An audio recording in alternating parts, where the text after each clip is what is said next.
একটা বিয়া করাম, তিনটা বাচ্চা জন্ম দিয়াম, একটা উকিল বানায়াম, আরেকটারে ডাক্তার বানায়াম, আরেকটারে নেতা বানায়াম। তাইলে তো আমার তিন দিক দিয়ে হাইট আছে। নেতা যদি মারামারির অসুস্থ হয়ে পড়ে, তাহলে ডাক্তারের চিকিৎসা করবো, কিন্তু আমার টিয়ারা বাচ্চা দিয়ে থাকে। যদি নেতা মারামারি ওর পরে পুলিশে ধরে লয়ে লাগা, তাহলে উকিলে ছুড়াই আনবো, এখান তো আমার টিয়ারা বাচ্চা দিয়ে থাকে। যদি ডাক্তার আর উকিলের কোনো সমস্যা হয়, তাহলে নেতা গুন্ডা ফান্ডা লয়ে গেছে ছুড়াই আনবো, এখান তো আমার টিয়া পয়সা লাগতেছে না। এটাই করি, এটাই সবচেয়ে ভালো হইব, টিয়া পয়সা কম লাগবো।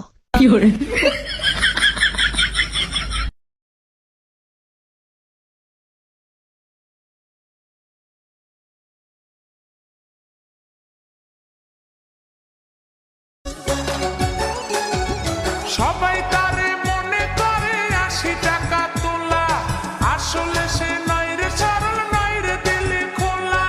মুরব্বীরা কইল সবাই নো টেনশন নো চিন্তা, পাইছো